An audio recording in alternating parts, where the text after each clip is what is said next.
Herkese merhaba arkadaşlar. Emanet dizisi yeni bölüm analiz videoma hepiniz hoş geldiniz. Dizimizi daha rahat izleyebilmeniz için birçok altyazı dili eklemiş bulunmaktayım.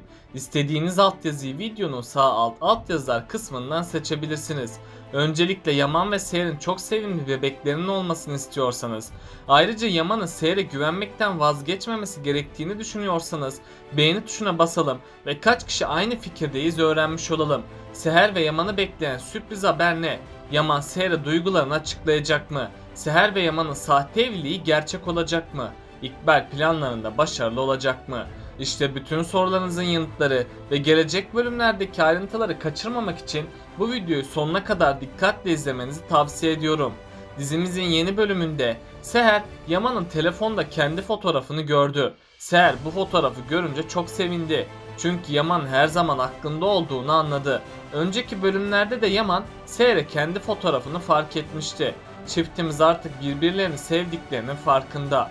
Bu yüzden ilk olarak Yaman Seher'e aşkını açıklayacak. Seher de Yaman'a aşık olduğu için çok sevinecek. Artık birbirlerine olan itirafları da gerçekleştiğine göre çiftimizin evliliklerinin gerçeğe dönüşmesi için hiçbir engel kalmadı. Seher ve Yaman için artık güzel günler onları bekliyor. Çünkü Seher ve Yaman birlikte olacak. Bunun sonucunda da Seher'den sürpriz bir haber gelecek. Seher, Nadire anne ile doktora gidecek. Doktor, Seher'e hamile olduğunu söyleyince Seher ne yapacağını bilemeyecek. Ardından Seher, Yaman'a bir bebeklerinin olacağını haber verecek. Yaman da bu müjdeli haberi duyduğunda çok duygulanacak. Tabi bu haberi duyan İkbal ve Zuhal sinirden deliye dönecek. Çünkü Zuhal, Yaman'ı tamamen kaybettiğini düşünmektedir. Bu yüzden Zuhal artık kendisine engel olamayacak. İkbal ise kendi planlarını gizliden devam ettirecek. Bu sebeple Yaman, Zuhal'in gerçek yüzünü görünce onu konaktan atacak. Ama bir süreliğine daha İkbal konakta kalıp kötülükler yapmaya devam edecek. Eğer Seher dikkatli olmazsa hem hayatı hem de aşkları ciddi zarar görecek. Diğer yandan Kara İbrahim'e kızmıştı. İbrahim'in kalbi kırıldığı için Kara'dan uzaklaşacak. Ama sonradan Kara pişman olacak. Ve Kara, İbrahim'in kırılan kalbini düzeltmek için elinden geleni yapacak. Hatta bu konuda Kiraz da Kara'ya yardımcı olacak. Kara ve İbrahim aralarındaki sorunları çözüme kavuşturduktan sonra sevgili olacaklar. Bundan sonra Kiraz ve Ali de birbirine duygularını açıklayacak. Yani yakında Kiraz ve Ali'nin de sevgili olduğu sahneleri seyredeceğiz. Peki sizce İkbal, Seher ve Yaman'ı ayırmayı başarabilecek mi? Aşağıda yorumlarınızı bekliyor olacağım. Seher ve Yaman için artık çok güzel günler başlıyor. Çünkü çiftimizin evlenmesiyle her şey yeniden düzenlenecek. Bunun sonucunda da Yaman ve Seher yakınlaşmaya başlayacak. Yaman'ın önceki amacı Yusuf için Seher ile evlenmekti. Ama Yaman'ın unuttuğu bir şey vardı. O da Seher'in temiz kalbini sevip onu kendisine aşık etmesiydi. Yaman, Seher'e aşık olunca tüm fikirleri değişti. Yaman bu sayede kötü karakterinden de kurtuldu. Hatta Arif Baba ve Yaman konuşurken Arif Baba ona müjdeyi vermişti. Çünkü Arif Baba ona aşka güvenirsen sahana ihanet etmez demişti. Yaman'ın Seher'e olan aşkı artık tamamen anlaşılacak. Aslında Yaman aşkını gizlemeyi istemişti. Ama sonradan Seher Yaman'ın kendisine aşık olduğunu fark edecek. İlk olarak Yaman sabredemeyip Seher'e aşkını itiraf edecek. Seher de Yaman'a aşık olduğu için çiftimizin evlilikleri gerçeğe dönüşecek. Zaten Yaman için bu evlilik gerçek bir evlilikti. Çünkü Yaman eğer Seher benimle evlenirse gerisi kendiliğinden gelecek diye belirtmişti. Yani Yaman'ın bu konuşması Seher'le olan evliliğin gerçeğe dönüşeceğinin kanıtlamaktadır. Seher şimdilik Yaman'dan utansa da yakın zamanda ona iyice alışacak. Seher, Yaman'la evlendikten sonra bu evliliğin hayallerindeki gibi olduğunun farkına varacak. Yani bundan sonra Seher ve Yaman'ın aşk dolu sahnelerine şahit olacağız.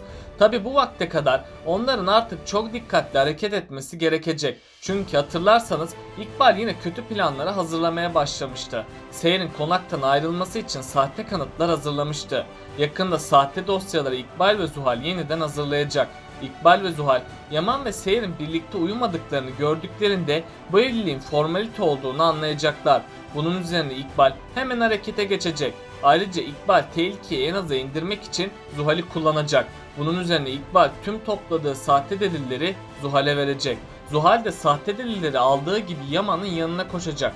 Zuhal yine Yaman'a Seher'in para avcısı olduğunu söyleyecek ve Zuhal Yaman'a Seher'den ayrılması gerektiğini söyleyecek. Yaman da Zuhal'e kızıp onu oradan kovacak. Zuhal de Yaman'ın masasına sahte delilleri bırakacak. Yaman'a eğer bana güvenmiyorsan bu delilleri incelemelisin diyecek. Zuhal'in bu konuşması ilk başta Yaman'ı çok sinirlendirecek. Ama daha sonradan bu şüpheler Yaman'ı rahat bırakmayacak. Yaman ise Zuhal'in kendisine verdiği sahte delillere göz atacak. Yaman sahte delilleri görünce neye uğradığını şaşıracak. Çünkü Yaman Seher'in bir dolandırıcı olamayacağını sanıyordu. Ama Yaman şimdilik Seher'e az da olsa güvenmeye devam edecek. Çünkü Seher'den ayrılırsa Yusuf'u sosyal hizmetlere götüreceğini biliyor.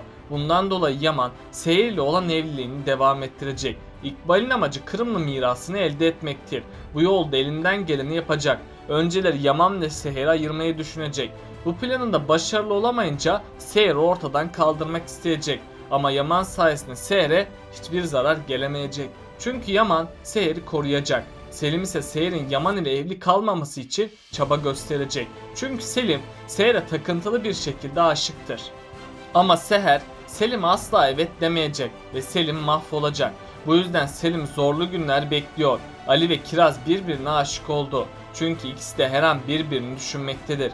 Ama Ali ve Kiraz'ın aşklarını birbirlerine anlatmaları zor olacak. İlerleyen bölümlerde Ali ilk adımı atan taraf olacak ve Kiraz aşkını itiraf edecek. Ama onların önünde Sultan Ala engeli olacak. Çünkü Sultan Ala Ali ve Kiraz'ın birlikte olmasını istemiyor. Bu yüzden önceleri onları ayırmayı deneyecek. Ama sonradan Sultan Ala hata yaptığını anlayacak. Ama Sultan Ala ilk zamanlar Kiraz ve Ali birlikteliğine karşı çıkacak. Sultan Ala Osman amcanın ölümünden Kiraz'ı sorumlu görmektedir. Bu yüzden Kiraz ve Ali'nin kavuşmasına izin vermeyecek. Begüm sorunu ise şimdilik bitti. Çünkü Begüm en son Almanya'ya gitti ve Begüm Ali ile vedalaştı. Bu yüzden Begüm Kiraz ve Ali aşkının önündeki engellerden olmayacak. Begüm diziden giderek bazı sırları da beraberinde götürdü. Çünkü Begüm'ün Osman amcayı öldürdüğü hala gizemini koruyacak. Ve Sultan Ala tüm bunların sorumlusu olarak Kiraz'ı görecek. Ama sonradan Sultan Ala gerçekleri öğrenecek. Hatta Sultan Ala Kiraz'a kötü davrandığı için pişman olacak. Bunun üzerine Kiraz ve Ali'nin önündeki tüm engeller kalkmış olacak. Yani Ali ve Kiraz birlikteliği tüm heyecanıyla devam edecek. İbrahim Kara'nın kendisine kızması üzerine çok üzülecek. Çünkü en son Kara İbrahim'in kalbini kırmıştı. İbrahim de Kara'yı canından çok sevmektedir. Bu yüzden Kara'nın kendisinden uzak durması onu çok üzecek. Bir süreliğine Kara attığı hatanın farkına varamayacak. Çünkü Kara geçmişinden dolayı kimseye bir şans vermeyi düşünmeyecek. Hatta Kara'nın üzüntülü geçmişi bir süreliğine daha baskın olacak. Bunun üzerine Kara İbrahim kendisinden uzak tutacak ama sonradan Kiraz devreye girecek ve Kiraz Kara'ya hata yaptığını söyleyecek. Ayrıca Kiraz Kara'ya İbrahim'in bir şans hak ettiğini belirtecek. Kara ise hata yapıp yapmadığını sorgulayacak. Sonradan Kara pişman olup İbrahim'in kalbini onaracak. İbrahim Kara'nın bu konuşması üzerine çok sevinecek. Artık Kara ve İbrahim hayatına yeni bir başlangıç yapacak. Yani Kara ve İbrahim sevgili olacaklar. Tabi bu sayede Kara kötü geçmişinden kurtulacak. Bu analiz videosunun da sonuna gelmiş bulunmaktayız arkadaşlar.